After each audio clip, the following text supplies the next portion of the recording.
بسم الله الرحمن الرحيم الحمد لله رب العالمين والصلاة والسلام على سيدنا ومولانا محمد وعلى آل سيدنا ومولانا محمد وبارك وسلم. اللهم ربنا أرنا الحق حقا وارزقنا اتباعه وأرنا الباطل باطلا وارزقنا اجتناب. اللهم أرنا حقائق الأشياء كما هي. ربنا زدنا علما وعملا وإخلاصا يا رب العالمين.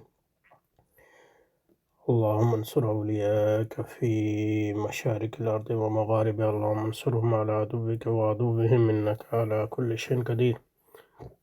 اللهم فرج عنا وعن إخواننا في مشارق الأرض ومغاربها. اللهم نفس كربنا وكربنا وثبت أقدامنا وأقدامهم والطف بنا وبهم يا أرحم الراحمين يا رب العالمين. اللهم احفظ دولة الإسلام في إيران. اللهم احفظ دولة الإسلام في أفغانستان وفي كل مكان. وصلي وسلم على سيدنا محمد وعلى آل سيدنا ومولانا محمد وبارك وسلم وسلم عليه برحمتك يا أرحم الراحمين. اچھا جی، اسلامی سرمایدارانہ عقائد و نظریات کا مطالعہ جاری رکھتے ہیں، اور یہاں پہ رکے تھے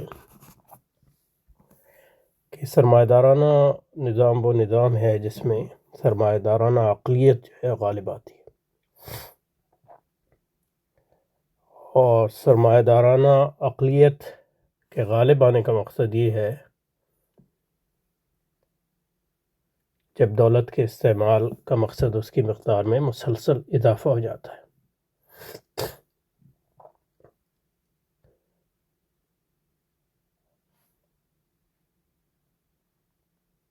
تو دولت سرمایہ بن جاتی ہے۔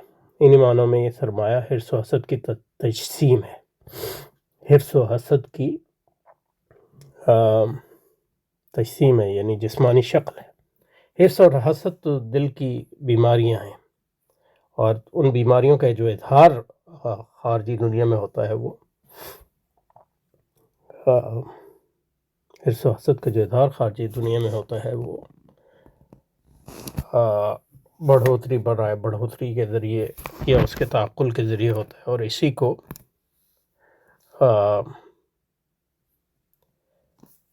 سرمایہ کہتے ہیں، کیونکہ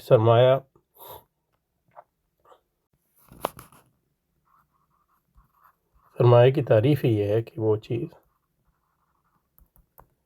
جس کا مقصد وحید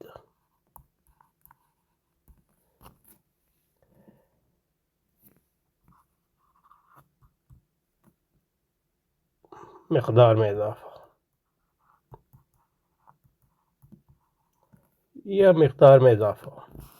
اس لیے مثلا معاشیات میں مشین کو سرمایہ کہا جاتا ہے۔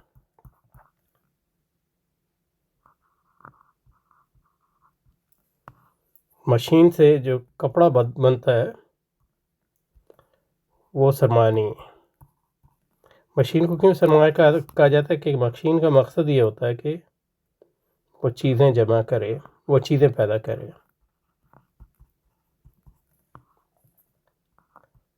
تاکہ اس کے ذریعے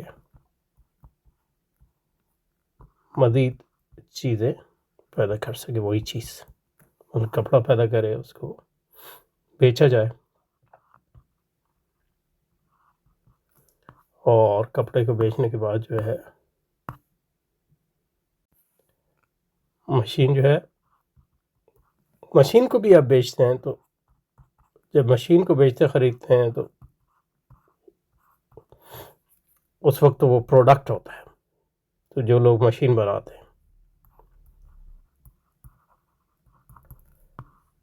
معاشیات کی اصطلاح میں وہ شے ہوتی ہے جس کو آپ بیچتے اور خریدتے ہیں۔ لیکن جو سرمایہ دار جو ہے، اب جب مشین کو آپ بناتے ہیں تو اس مشین کو جو بنانے والی مشین ہے وہ سرمایہ ہو گئی۔ مثلا یہ ہے کہ مشین، کپڑے کی مشین اور کپڑا، تو یہ سرمایہ، کیونکہ آپ اس وقت جو ہے مشین کو نہیں بیچ رہے۔ مشین کا واحد مقصد جو ہے زیادہ سے زیادہ کپڑا پیدا کرنا ہے، تاکہ اور زیادہ سے زیادہ کپڑا پیدا کیا جا سکے۔ تو اس میں آپ کو ایک عمل کے ذریعے گزرنا پڑتا ہے۔ عمل سے گزرنا پڑتا ہے.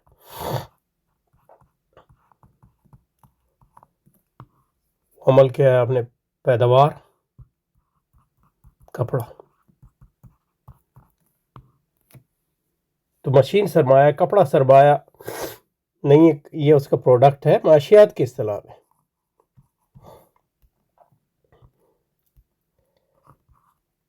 لیکن آپ کپڑے کو بیچیں گے بازار میں، کوئی خریدے گا اور پہنے گا. پہننے کو کنسمپشن کہتے ہیں، استعمال.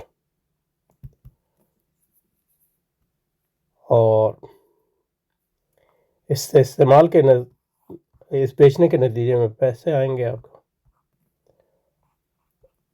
اور اس پیسے کو آپ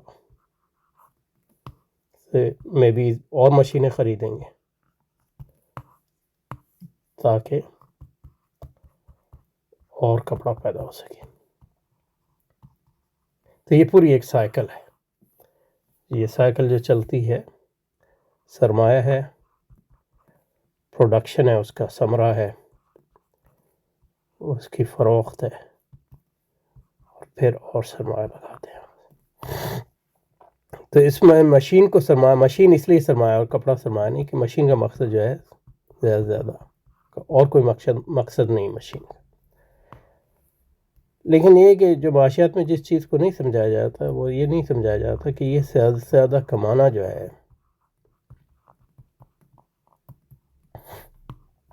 یہ اصل چیز ہے. اور یہ جو ہے حرص اور حسد کی تجسیم ہے، یعنی بیرونی شکلیں. تو سرمایہ اصل میں مشین نہیں ہے. سرمایہ جو وہ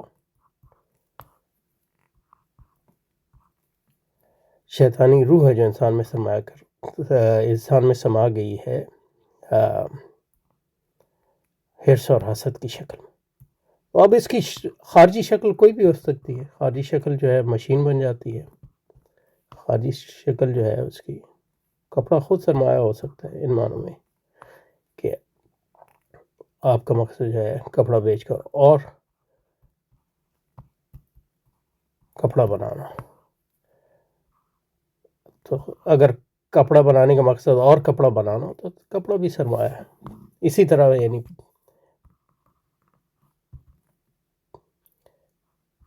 پیسے دولت ہے، جب آپ اس کو خرچ کریں اچھائی یا برائی کسی میں، یہ سرمایہ نہیں. لیکن پیسے کو اس لیے جمع کریں کہ اور پیسہ جمع کر دیں تو پیسہ خود سرمایہ بن جاتا.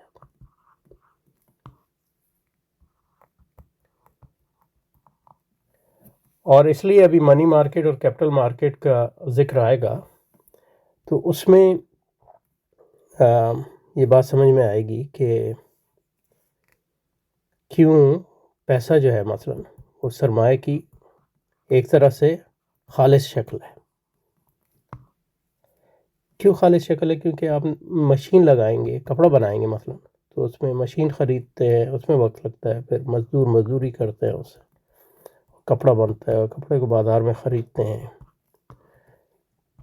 اور پھر جو اس سے پیسہ آتا ہے اس سے اور مشین خریدتے ہیں. تو کافی وقت لگتا ہے، مہینوں لگ جاتے ہیں، سال لگ جاتے ہیں. تو ایک چکر جو پورا ہے سرمایہ کا چکر جو ہے مشین سے مشین تک، اس میں بہت وقت لگتا ہے. وقت کی اس لیے بہت اہمیت ہے سرمایہ میں. اس وقت کو گھٹانا جو ہے سرمایہ کا ایک اہم مقصد ہے.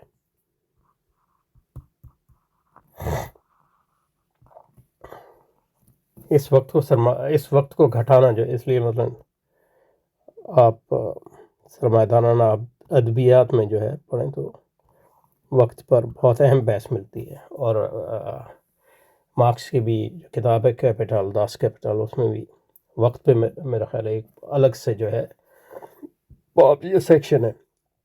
تو کہنے کا مقصد یہ اس وقت کو گھٹانا کیوں؟ کیونکہ جتنا وقت گھٹے گا اتنا آپ زیادہ سے زیادہ جمع کریں. تو جب آپ منی مارکیٹ میں جاتے ہیں مثلا تو پیسے کو بیچتے ہیں، سٹہ لگاتے ہیں تاکہ اور پیسے جمع ہوں۔ تو اب یہ جو ہے 1 منٹ میں ہو جاتا ہے اب یعنی کمپیوٹر پہ۔ تو اس لیے جو ہے مطلب منی مارکیٹ یا finance capital market and money market جو ہے وہ خالص شکلیں کیوں ہیں سرمایہ داری کی؟ اس لیے ہیں کہ اس نے جو وقت تھا، وہ جو سائیکل جو وقت تھا سرمایہ، پیداوار، فروخت اور فروخت اور پھر اور اس سے سرمایہ لگانا، یہ وقت بہت زیادہ لگتا تھا اس میں۔ اور یہ جو ہے سرمایہ داری کا پیداواری دور تھا، پروڈکشن۔ تو جو سرمایہ داری جو ہے میچور ہوتی جاتی ہے، یعنی راسخ ہوتی جاتی ہے، ویسے ویسے پیداواری سرمایہ داری سے آپ جو ہے زرعی اور فائنانسی سٹے اور سود کی سرمایہ داری کی طرف بڑھتے جاتے ہیں، زر اور سٹے کے بازار کی طرف بڑھتے جاتے ہیں، کیونکہ زر اور سٹے کے بازار میں جو یہ عمل ہے، اس میں جو وقت لگتا ہے وہ کم سے کم ہو جاتا ہے۔ اور کم سے کم ہونے کا مطلب یہ ہے کہ جمع برائے جمع جو اس میں سال لگتا تھا اب اور مہینے لگتے تھے، اب وہ منٹوں اور ثانیوں میں ہو رہا ہے۔ تو اس لیے مطلب یہ ایک منطقی چیز ہے کہ جو سرمایہ داری ترقی کرے گی ویسے ویسے جو ہے جو اصل سرمایہ کے بازار بن جائیں گے، وہ منی مارکیٹ اور زر کے بازار اور سٹے کے بازار بن جاتے ہیں، اس پر ابھی۔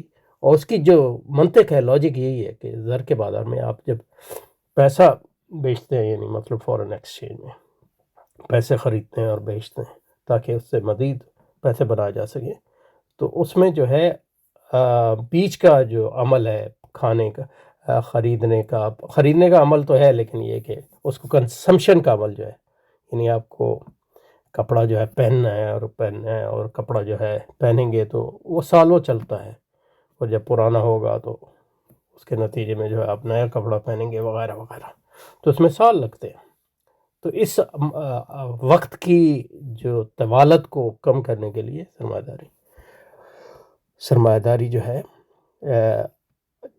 جو وہ راسخ ہوتی جاتی ہے، جو وہ عمیق ہوتی جاتی ہے، اس کے اصل بازار جو ہے وہ بازار بن جاتے ہیں جب پیسہ خریدا جاتا ہے اور بیچا جاتا ہے، یا پیسے جیسی چیزیں خریدی اور بیچی جاتی ہیں جن کا کنسمپشن کوئی نہیں ہے، آپ اس کو جمع کرتے رہتے ہیں اور گنتے رہتے ہیں۔ اور اسی کا قرآن مجید میں فرمایا وَيْلٌ لِكُلِّ هُمَزَةٍ لُمَزَةٍ الَّذِي، وہ کیا کرتا ہے؟ جمع جمع کرتا ہے،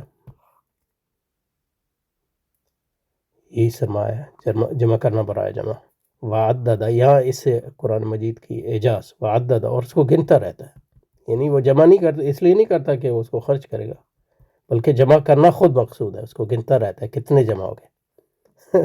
اَيَحْسَبُ أَنَّ مَالَهُ وَيْلٌ لِكُلِّ هُمَزَةٍ لُمَزَةٍ الَّذِي جَمَعَ مَالًا وَعَدَّدَهُ يَحْسَبُ أَنَّ مَالَهُ أَخْلَدَهُ، اور کیوں کرتا ہے؟ خلود حاصل کرنا اس کا مقصد ہے، ایک جس کے پران میں یعنی ایسی زندگی جس پہ یعنی موت کو فتح کرنا، کانکر کرنا اس کا مقصد، تاکہ وہ خدا بن سکے۔ تو یہ ہے سرمایہ داری۔ تو اس پہ رکتے ہیں انشاءاللہ، یہ اس کو ایک بار پڑھتے ہیں اور پھر دیکھتے ہیں۔ جب دولت کی اور سرمایہ و اصل کا بندہ عبد درہم اور دینار ہو جاتا ہے، وہ اس بات پر ایمان لاتا ہے کہ دولت کا مناسب ترین اور درست استعمال اس کی مقدار میں مسلسل اضافہ، یہی معنی ہے جمع مالہ وعدد۔ مقدار اس لیے کہ مطلب یہ کہ زیادہ سے زیادہ یہی مقدار ہے، یعنی پیسہ آپ نے خریدتے اور بیچتے کس لیے؟ تاکہ اور پیسہ بنائے۔ اگر یہ آپ کا مقصد نہیں ہے تو آپ سرمایہ دار نہیں ہیں۔ کپڑا اس لیے بناتے ہیں کہ کپڑا بیچ کر اور کپڑا بنائیں، کپڑا بیچ کر اور کپڑا بنائیں، اور جس حد تک جو ہے آپ کپڑا بیچتے ہیں اور سے پیسے حاصل کرتے ہیں، پھر ضروریات پوری کرتے ہیں، تو اس حد تک جو ہے آپ تو جس حد تک آپ استعمال کرتے ہیں چیز کو اس حد تک وہ تو یہ سرمایہ داری کی راہ میں استعمال جو ہے ایک ہرڈل ہے الٹیمیٹلی، اس کا ذریعہ بھی ہے لیکن ہرڈل بھی ہے، یعنی اس کی راہ میں ایک رکاوٹ بھی ہے. اسی لیے مطلب یہ ہے کہ وہ سرمایہ داری جب عمیق ہوتی ہے جیسے کہ ابھی میں نے کہا تو یہ وہ جو استعمال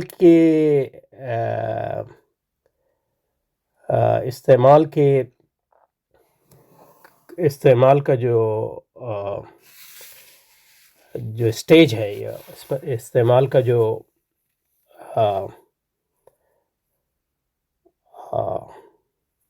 کیا لفظ ہے اردو میں، استعمال کا جو دروازہ ہے اس کو مسلسل بند کرنے کی کوشش کرتی ہے، کیونکہ اس سے پھر وقت کم ہوگا.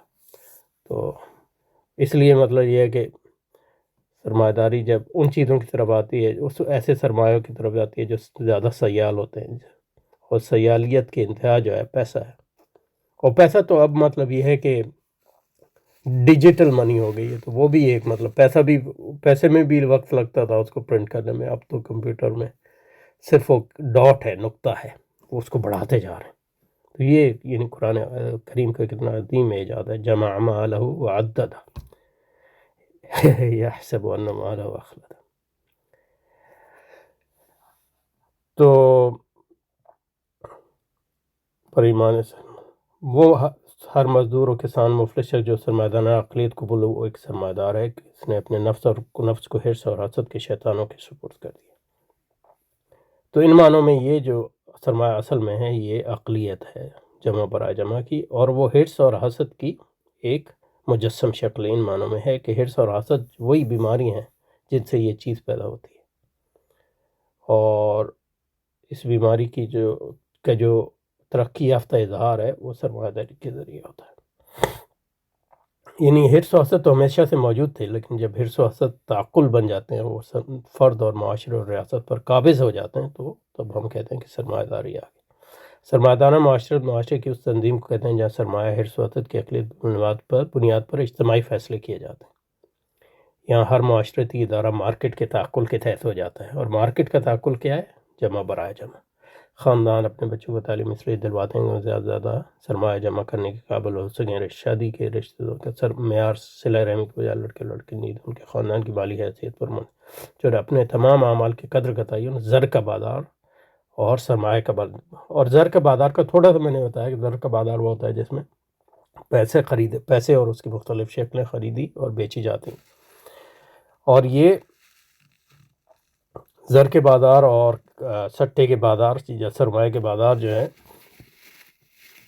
یہ جب سرمایہ داری جو ہے راسخ اور عمیق ہو جاتی ہے تو یہ اہم بازار بن جاتے ہیں، کیونکہ ان بازاروں میں آپ خود سرمایہ کو بیچتے اور خریدتے ہیں، اور سرمایہ کو اس عمل سے نہیں گزرنا پڑتا، طویل عمل سے، فروخت اور استعمال. فروخت ہوتا ہے لیکن استعمال کے عمل سے